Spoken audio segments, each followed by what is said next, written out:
नमस्कार, आप देख रहे हैं सिटी सेंटर शो। मुंबई से मैं हूं पूजा भारद्वाज और शो की शुरुआत कर रहे हैं मुंबई की ही खबर के साथ। मुंबई एनसीबी ने गुजरात के जामनगर से मुंबई तक फैले ड्रग्स के धंधे का भंडाफोड़ किया है। 2 मामलों में 60 किलो ड्रग्स एमडी बरामद किया गया है और इस मामले में एक पायलट सहित 6 लोगों की गिरफ्तारी हुई है। क्या है पूरा मामला, सुनील सिंह अपनी इस रिपोर्ट में बता रहे हैं। नशे के सौदागरों के बड़े नेटवर्क पर मुंबई एनसीबी की कार्रवाई। कुल 60 किलो एमडी ड्रग्स बरामद किया गया है। इसकी कीमत 120 करोड़ रुपए बताई जा रही है। मुंबई से गुजरात के जामनगर तक फैले ड्रग्स तस्करी के इस नेटवर्क में अब तक 6 आरोपियों की गिरफ्तारी हुई है, जिनमें एक पायलट भी है। नाम है सोहेल गफ्फार महिदा। इन गिरफ्तार 4 व्यक्तियों में से एक सोहेल गफ्फार महिदा है, जो 2016 से 2018 तक एयर इंडिया में पायलट था। उसने सेंट एंटोनियो, टेक्सास, यूएसए और लिथुआनिया में उड़ान प्रशिक्षण प्राप्त किया है। एनसीबी के मुताबिक नेवी की गुप्त सूचना पर जामनगर में नशे के सौदागरों का पहला सुराग मिला। कार्रवाई करने पर पहले 10 किलो एमडी ड्रग्स मिली और पायलट सहित 4 आरोपी पकड़े गए। उनसे पूछताछ के बाद मुंबई के गोदाम से 50 किलो ड्रग्स बरामद की गई और गिरोह का सरगना एमआई अली और उसका साथी भी पकड़ा गया। इनमें से ज़्यादातर लोग जो है वो हिस्ट्री शीटर्स है। एक जो था वो कॉफीपोसा में जेल काट चुका है और एक जो बंदा था वो पहले ही, जिसका नाम मुत्तू है, वो 350 किलो मैंड्रेक्स टैबलेट में डीआरआई में एक्यूज था। जेल भी हुआ है, 2008 से बेल पे है। तो हम ये कह सकते हैं कि ये पूरा का पूरा कार्टेल बस हो चुका है कि अभी और कुछ बाकी है इनमें? इसमें अभी कुछ कड़ियाँ बाकी है, क्योंकि इसका लिंक पहले एक पुलिस ने केस जो बुक किया है उससे जोड़ा जा सकता है। हम लोग उस पर कार्रवाई कर रहे हैं, लेकिन अभी भी कुछ अरेस्ट होना बाकी है, कुछ कार्रवाई बाकी है। एनसीबी के मुताबिक गुजरात के जामनगर से मुंबई तक फैले इस ड्रग्स कार्टेल का सरगना और ज्यादातर आरोपी मुंबई के ही हैं। एनसीबी का यह भी मानना है कि ये गिरोह अब तक 225 किलो एमडी मार्केट में वितरित कर चुका है, जिसमें से अभी तक सिर्फ 60 किलो एमडी ड्रग्स की बरामदगी हुई है। बाकी की तलाश जारी है। मुंबई से कैमरामैन संजय मंडल के साथ सुनील सिंह, एनडीटीवी इंडिया के लिए। इधर बीजेपी ने केजरीवाल सरकार और आम आदमी पार्टी पर हिंदू विरोधी होने का आरोप लगाया है। दरअसल केजरीवाल सरकार में मंत्री राजेंद्र पाल गौतम का एक वीडियो वायरल हो रहा है, जिसमें हिंदू देवी देवताओं को नहीं मानने की बात कही जा रही है। इस पर उनका कहना है कि उन्होंने वही किया जो बाबा साहेब आम्बेडकर ने 1956 में किया था। मैं जो प्रतिज्ञा बोल रहा हूं, मेरे पीछे पीछे पूरे दिल से और पूरे जोश से आपको ये 22 प्रतिज्ञा बोलनी है। मैं ब्रह्मा विष्णु और महेश को कभी ईश्वर नहीं मानूंगा, और ना ही उनकी पूजा करूंगा। इस वायरल वीडियो के आधार पर बीजेपी केजरीवाल सरकार और आम आदमी पार्टी पर आरोप लगा रही है कि उन्होंने हिंदू देवी देवताओं का अपमान किया है, वो हिंदू विरोधी हैं। इसमें दिल्ली की केजरीवाल सरकार के मंत्री राजेंद्र पाल गौतम शपथ दिलाते हुए नजर आ रहे हैं। बीजेपी राजेंद्र पाल गौतम की बर्खास्तगी की मांग कर रही है। अरविंद केजरीवाल, आपका ये मंत्री दंगा कराने की स्थिति में जा रहा है। अब ये उनकी इतनी बड़ी वो गलती नहीं की है, साजिश है, और इसके बाद हमें सिर्फ और सिर्फ उनके ऊपर कार्रवाई कर चाहिए। अगर अरविंद केजरीवाल करते हैं तो ठीक, नहीं करते हैं तो हम इस नफरत फैलाने वाले इशू को हम चाहे जिस स्तर तक ले जाना होगा लेके जाएंगे। पुराने हिंदू धर्म का, अपने पुराने हिंदू धर्म पूरी तरह से त्याग करता हूँ। वायरल वीडियो सही है। 5 अक्टूबर को दशहरे के दिन दिल्ली में धम्म दीक्षा समारोह में केजरीवाल सरकार के मंत्री राजेंद्र पाल गौतम गए थे, लेकिन उनका कहना है कि उन्होंने कुछ भी गलत नहीं किया, बल्कि वही किया जो बाबा साहब अम्बेडकर ने 1956 में बौद्ध धर्म स्वीकार करते हुए कहा था। 22 प्रतिज्ञाएं डॉक्टर बाबा साहब अम्बेडकर जी ने दिलवाई थी 1956 में, और वो 22 प्रतिज्ञाएं पूरे दुनिया के अंदर दीक्षा के प्रोग्राम में दिलवाई जाती हैं। उसमें किसी धर्म के खिलाफ नहीं बोला जाता। बौद्ध धर्म तो वैसे भी सबकी आस्था का आदर करता है, और भारत का संविधान सबको अपने आस्था को मानने की इजाज़त देता है। सबको अपने धार्मिक जो फेथ है उसकी उपासना की आज़ादी सबको है। दरअसल 14 अक्टूबर 1956 को बाबा साहब अम्बेडकर ने दलितों पर हो रहे अत्याचार और भेदभाव से निराश होकर हिंदू धर्म का त्याग किया था और बौद्ध धर्म अपनाया था। उन्होंने 22 प्रतिज्ञाएं करवाई थी, जो आज तक हर दीक्षा कार्यक्रम में करवाई जाती हैं। डॉक्टर बाबा साहब अम्बेडकर की जय। राजेंद्र पाल गौतम वाले कार्यक्रम में भी वही 22 प्रतिज्ञाएं दोहराई जा रही थी। 14 अक्टूबर 1956 को जब बाबा साहब भीमराव अंबेडकर ने बौद्ध धर्म की दीक्षा ली, तो उन्होंने अपने फॉलोअर्स को से 22 प्रतिज्ञाएं करवाई, क्योंकि अब वो नए धर्म में जा रहे हैं। तो नए धर्म में जाने का मतलब है कि पुराने धर्म में जब वो थे तो पुराने धर्म की चीज़ों को उन्हें रिजेक्ट करना था। अब आप सोचेंगे कि अगर ये वही प्रतिज्ञाएं हैं जो बाबा साहब अंबेडकर ने करवाई थी और तब से ही ये चली आ रही हैं, तो और उन्हीं प्रतिज्ञाओं को अगर इस कार्यक्रम में दोहराया गया है, तो फिर विवाद किस बात को लेकर है? तो विवाद की बात बस ये है कि राजनीति है, चुनाव है, गुजरात है। दिल्ली से अपने कैमरा सहयोगी एजे जोसेफ के साथ मैं शरद शर्मा, एनडीटीवी इंडिया। और दिल्ली में शराब घोटाला मामले में ईडी ने 35 जगहों पर छापेमारी की है। प्रवर्तन निदेशालय ने दिल्ली, हैदराबाद समेत पंजाब में रेड की है। दिल्ली में आम आदमी पार्टी की सरकार और उपराज्यपाल विनय कुमार सक्सेना में तनी के बीच इन्फोर्समेंट डायरेक्टरेट ने दिल्ली और पंजाब समेत कई राज्यों के 35 से अधिक ठिकानों पर छापामारी की है। ये छापामारी दिल्ली शराब नीति 2021 के कथित घोटालों के सबूत तलाशने के लिए की जा रही है। जानकारी के मुताबिक ईडी ने तीसरी बार छापेमारी की है। इस बार मीडिया से जुड़े प्रमोटर्स के यहाँ भी कार्रवाई हो रही है और साथ में कुछ शराब डिस्ट्रीब्यूटर्स के यहाँ भी। छापामारी उन लोगों पर भी हो रही है जिनका जिक्र ईडी की गिरफ्त में आरोपी समीर महेंद्रू ने पूछताछ के दौरान किया है। महेंद्रू को ईडी ने 28 सितंबर को गिरफ्तार किया था। ईडी की एफआईआर के मुताबिक इंडो स्पिरिट के मालिक समीर महेंद्रू ने कथित तौर पर सिसोदिया के करीबी सहयोगियों को करोड़ों में कम से कम 2 भुगतान किए थे। ये कथित रूप में आबकारी नीति बनाने और लागू करने में अनियमितताओं में शामिल शराब व्यापारियों में से एक थे। मनी लॉन्ड्रिंग का मामला दर्ज करते हुए ईडी इस मामले की जांच कर रही है। वहीं सीबीआई भी इस मामले की जांच में लगी है और आम आदमी पार्टी के विजय नायर को गिरफ्तार कर चुकी है। ईडी की रेड पर दिल्ली के सीएम अरविंद केजरीवाल ने सवाल उठाए हैं। उन्होंने ट्वीट करके कहा कि केवल गंदी राजनीति के लिए अधिकारियों का समय बर्बाद किया जा रहा है। 500 से ज्यादा रेड, 3 महीनों से सीबीआई, ईडी के 300 से ज्यादा अधिकारी 24 घंटे लगे हुए हैं एक मनीष सिसोदिया के खिलाफ सबूत ढूंढने के लिए। कुछ नहीं मिल रहा क्योंकि कुछ है ही नहीं। अपनी गंदी राजनीति के लिए इतने अधिकारियों का समय बर्बाद किया जा रहा है। ऐसे देश कैसे तरक्की करेगा? अरे भाई, उधर बीजेपी का कहना है कि अगर आपने कुछ गलत नहीं किया तो क्यों छटपटा रही है। ये 35 जगह हो रहा है, 35,000 जगह भी अगर हो तो जो घोटाला हुआ है, जहां जहां से जो लोग पकड़े गए हैं वो ये बता रहे हैं कि यहाँ हमारे सोर्सेज हैं, तो कोई भी एजेंसी चुपचाप तो बैठेगी नहीं, वो काम करेगी। लेकिन इससे उनको दर्द क्यों हो रही है, तकलीफ क्यों हो रहा है?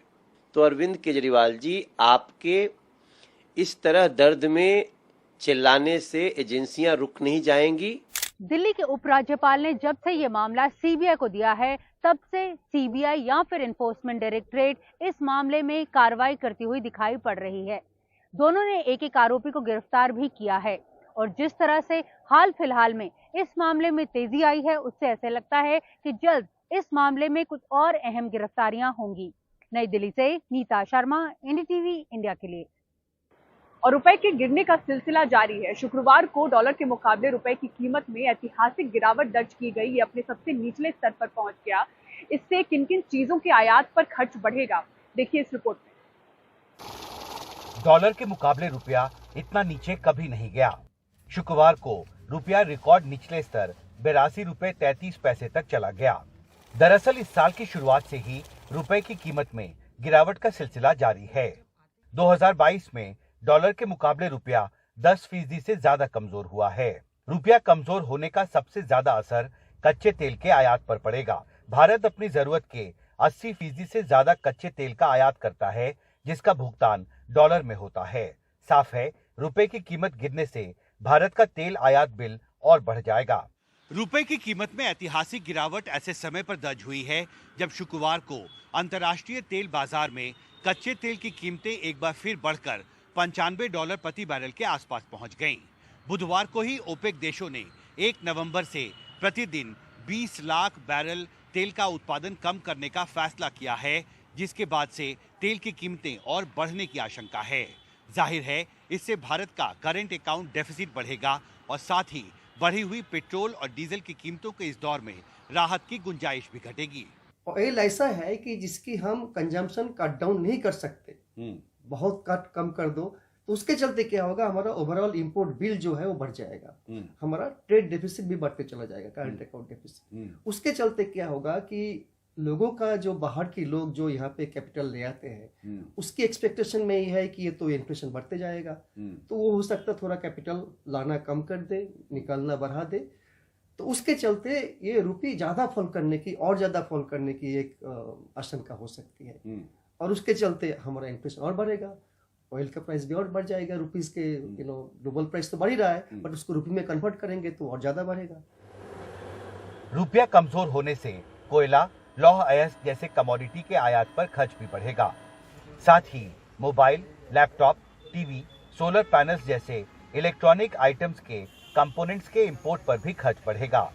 शॉर्टर टर्म में क्या किया जाए उसके लिए बहुत ही महत्वपूर्ण है कि इसके ऊपर सरकार को, आरबीआई को अच्छे से विचार करना चाहिए। और जहां तक हम समझते हैं कि जो हमारे इसेंशियल्स हैं, जिस तरीके से हम क्रूड इंपोर्ट करते हैं खास करके, या फिर जो और हम जरूरी वस्तुएं जो इंपोर्ट करते हैं उनके लिए एक स्पेशल विंडो को और स्ट्रेंथन करना चाहिए, जैसे जिसमें कि डॉलर उनको आरबीआई के विंडो से अवेलेबल हो।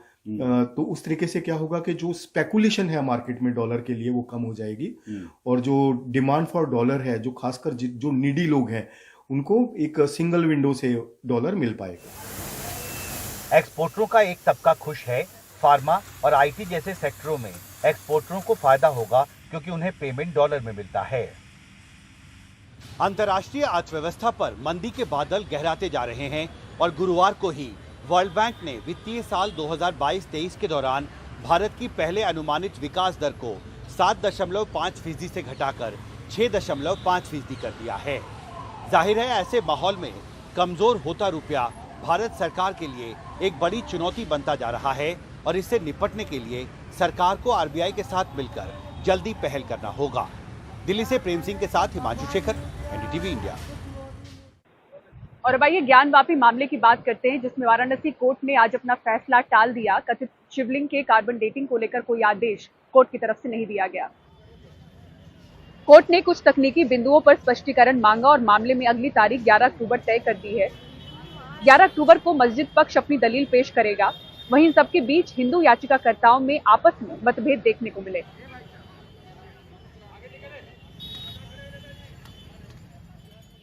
बात करते हैं वो चारों जो महिलाएं हैं हमारे साथ, रेखा जी, मंजू जी, लक्ष्मी जी और सीता जी।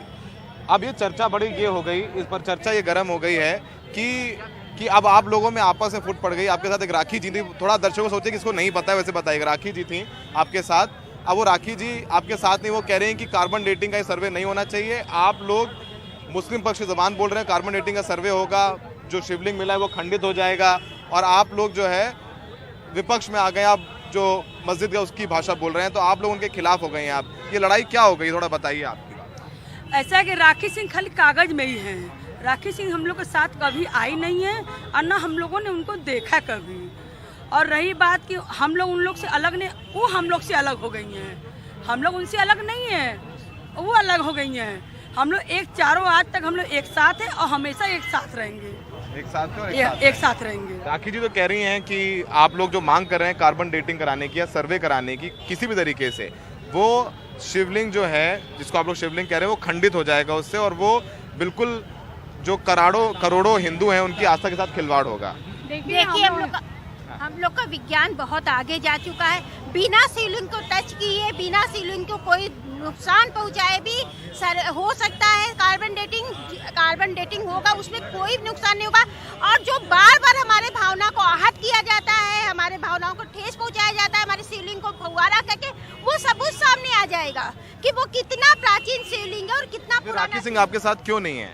राखी सिंह ये उनका अपना मत है, क्या मत है वो जाने, हम लोग नहीं जानते। हम चारों महिलाएं एक साथ हैं, हमारे वकील हमारे साथ हैं, हम लोग साथ में मिलकर लड़ रहे हैं। ये उनका मत है, उनका मत। लेकिन कोर्ट में तो आप लोग जब गए तो 5 लोगों के साथ में वकालतनामे साइन हुए और कागज में भी 5 लोगों के नाम से ही केस चल रहा है। अब तक एक थे, अब राखी सिंह आपसे अलग हो गई। देखिए 5 का तो नाम चला है, खाली कागजात में उनके नाम हमने पढ़े हैं, बाकी हकीकत में उनके सिग्नेचर भी हमने नहीं देखे कि उन्होंने खुद सिग्नेचर किया या उनके बनाए हुए किसी ने सिग्नेचर किए हैं।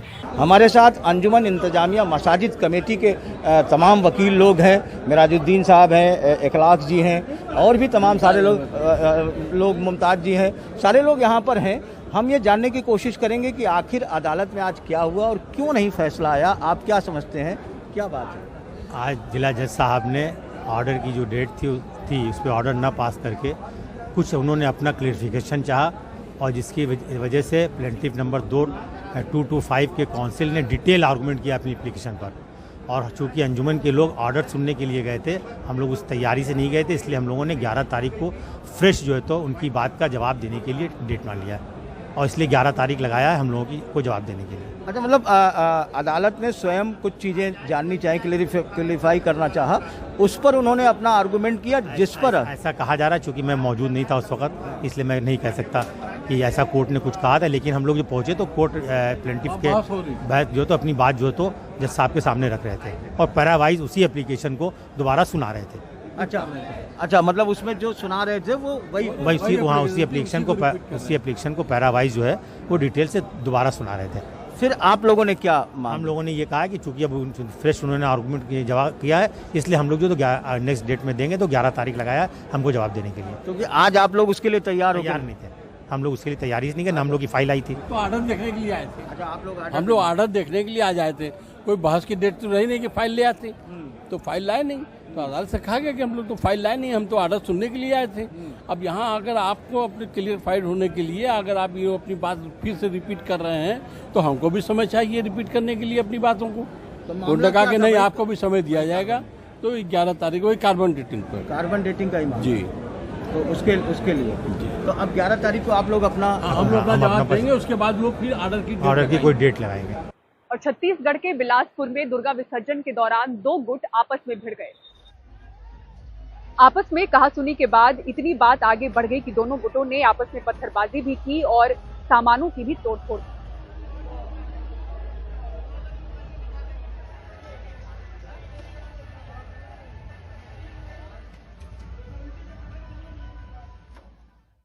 और अब आइए कांग्रेस की भारत जोड़ो यात्रा की बात करते हैं, जिसमें कर्नाटक में काफी भीड़ उमड़ी, लेकिन इस दौरान सुरक्षा में चूक भी नजर आई। शुक्रवार को एक महिला सुरक्षा चक्र तोड़ते हुए राहुल गांधी के नजदीक पहुंच गई। मंड्या के भुवनाहल्ली के पास एक महिला सुरक्षा घेरा तोड़कर राहुल गांधी के नजदीक पहुंच गई।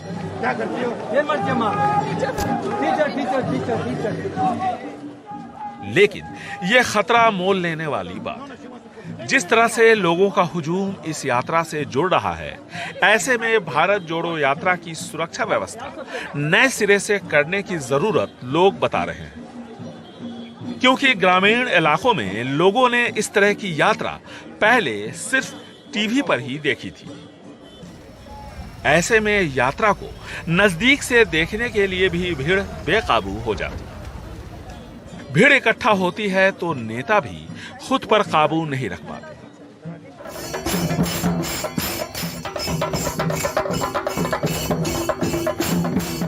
कांग्रेस के वरिष्ठ नेता दिग्विजय सिंह ने तो खूब डांस किया।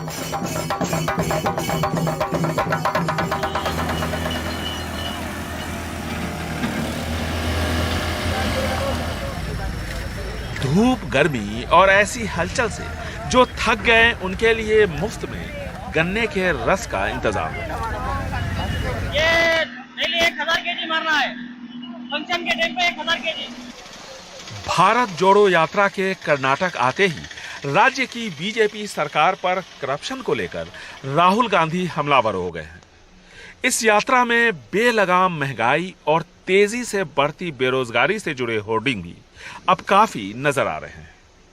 हिंदुस्तान की शायद सबसे भ्रष्ट सरकार है, ये हर चीज में 40% कमीशन लेती है। तो इस यात्रा का लक्ष्य, ये जो मुद्दे हैं ये पूरे हिंदुस्तान में इन मुद्दों के लिए लड़ना है।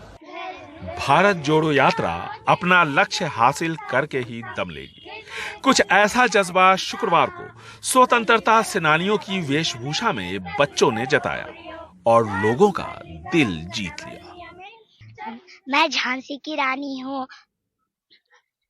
प्रतिज्ञा करती हूँ जब तक मेरे शरीर में रक्त है मैं पूर्ण निष्ठा से झांसी की सेवा करूंगी। नहीं झुकने दूंगी झांसी का स्वाभिमान, नहीं झुकने दूंगी मातृभूमि का मस्तक। जब बेटी उठ खड़ी होती है तभी विजय बड़ी होती है। और आप लोग क्या है? तो रानी चिन्नम्मा।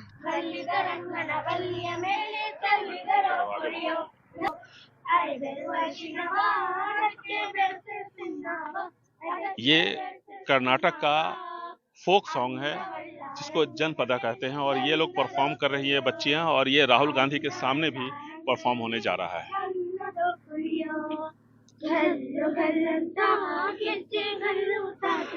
भुवनहल्ली मंड्या से कैमरामैन गोविंद मूर्ति के साथ निहाल किदवई, एनडीटीवी इंडिया। और कुछ शरारती तत्वों को पुलिस ने किस अनोखे अंदाज में सबक सिखाया, दिखाएंगे तस्वीरें और पूरी खबर एक ब्रेक के बाद। देखते रहिए सिटी सेंटर शो। और नोएडा के सेक्टर 3 में मौजूद एक प्लास्टिक फैक्ट्री में भीषण आग लग गई। मौके पर दमकल विभाग के कर्मचारियों ने पहुंचकर आग पर काबू पाया। आग इतनी भयानक थी कि आसमान में काला धुआं छा गया। आग बुझाने के लिए कड़ी मशक्कत करनी पड़ी।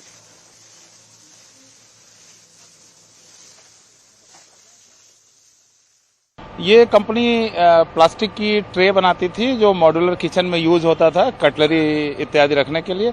और उसके अलावा कुछ कंपनियां हैं जिनके लिए जैसे मिंडा है, महिंद्रा है, इनके लिए कुछ पार्ट्स प्लास्टिक के बनाती थी। तो इनमें प्लास्टिक का ही मटेरियल था और कुछ फिनिश गुड थे, कुछ रॉ मटेरियल थे जिनके कारण आग काफ़ी बड़ी हो गई थी। इसमें स्मोक भी काफ़ी ज़्यादा हो गया था। तो इस पर हम लोगों ने काफ़ी मशक्क़त के बाद काबू पा लिया है और इसमें जितने भी वर्कर्स उस समय काम कर रहे थे उन्हें हमने सुरक्षित बाहर निकाल लिया था और कोई जनहानि नहीं हुई है। मौके पे हमारे 18 फायर टेंडर लगातार काम कर रहे थे और उनसे हमने आग को बढ़ने से रोक लिया और इनका हमने ग्राउंड फ्लोर पे जो बिल्डिंग के अंदर मटेरियल था, मशीनें थी, उनको भी हमने सुरक्षित बचा लिया है। और अब अगली खबर मध्य प्रदेश के जबलपुर से। दिखाते हैं आपको किस तरह से पुलिस ने कुछ शरारती तत्वों को सबक सिखाया अनोखे अंदाज में।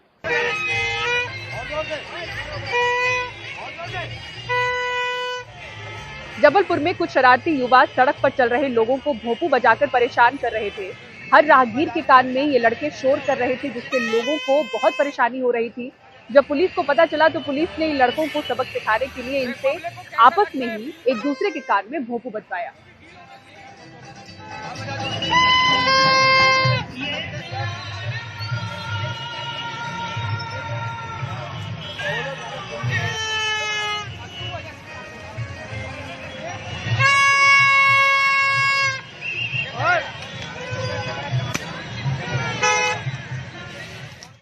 और इसी के साथ सिटी सेंटर शो में पूरी टीम को दीजिए इजाजत। खबरों के लिए देखते रहें एनडीटीवी इंडिया। नमस्कार।